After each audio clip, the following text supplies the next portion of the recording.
I'm stepping in for Sam today. I'm on the Cancer Prevention Committee. I'm also one of your e-board reps, so it was kind of nice to have an e-board rep step in for this. One of the most important things that we want to get across to everybody today is, while the union and management do have some friction, sometimes this is not one of those things. The union 100% supports everything that we're doing here and is helping to expand our programs as much as we possibly can. The other thing to get across is, while cancer is presumptive, it is not automatic. Okay? You guys need to understand that. So your record keeping of your own is very important, making sure that you guys secure yourself health care during and after. Okay? We'll get into some of this stuff. I apologize, I am not a lawyer. So I'm going to read some of the stuff that Sam wrote, some of the things to really think about. While it is presumptive, it's not automatic. There are some cases, especially in LA County, you can research as encinitas, that have been rebutted by the city. So it is on us to prove that we have been exposed and over a certain amount of time. There's also something that we need to look into here in the future. I don't have it with me, but there is a formula to determine your health care and retirement. Now, your health care and retirement is not guaranteed forever.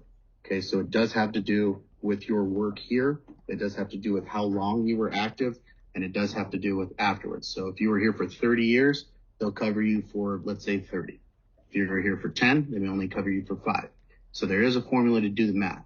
So just because you were a firefighter right now does not mean 15 years after retirement and you get exposed to cancer or you do whatever, we don't know if it'll be covered.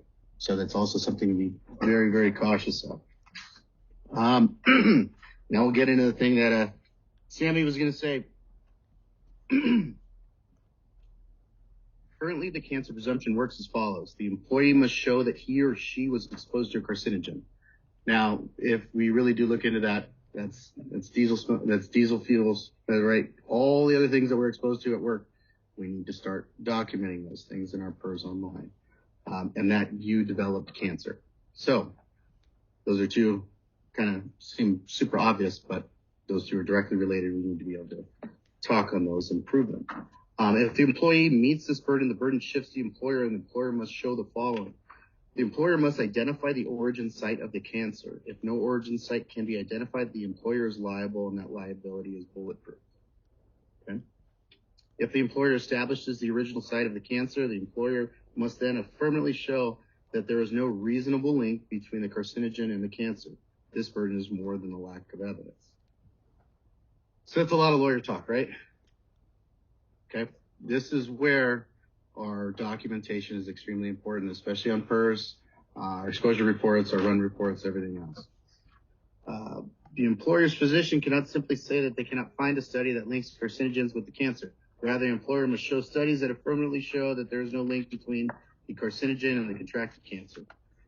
So if you get lymphoma or another type of cancer, and a doctor is saying that you might not get that from your personal exposures, you guys understand the connection between the two? Okay. Employers rebut the assumption that cancer is work-related in 3 ways. First, the employer can argue that the employee was not exposed to carcinogen. Second, the employer can argue that there is a latency problem. That is, given the type of cancer, there has not been enough time between the alleged exposure and the development of cancer. Third, the employer may argue that although employee was exposed to carcinogens A through Z, there is no link between those exposures and the cancer in question. Most states and provinces include rebuttable clauses that allow an employer to challenge that a condition or illness did not come from firefighting, but from some other cause. A classic example is a firefighter gets cancer, but was also a smoker. The employer will rebut the presumption claiming the smoking was the primary cause of cancer and not the firefighting. The case law and everything else, we can get you guys some of those examples, and I apologize. Sam would be 100% better about talking about the case law and all that stuff.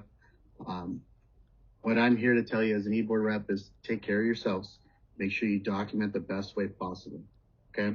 Here's another number for you. 348 of the names of the 469 firefighters that were placed on the Fallen Firefighter Memorial in Colorado in 2022 were due to job-related cancer. So that's 75% of the names that were put on the wall in 2022. Cancer is going to touch our department. It may touch us. make sure that you take the time to document and protect yourselves and your families.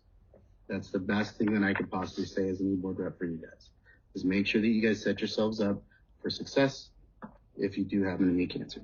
Okay?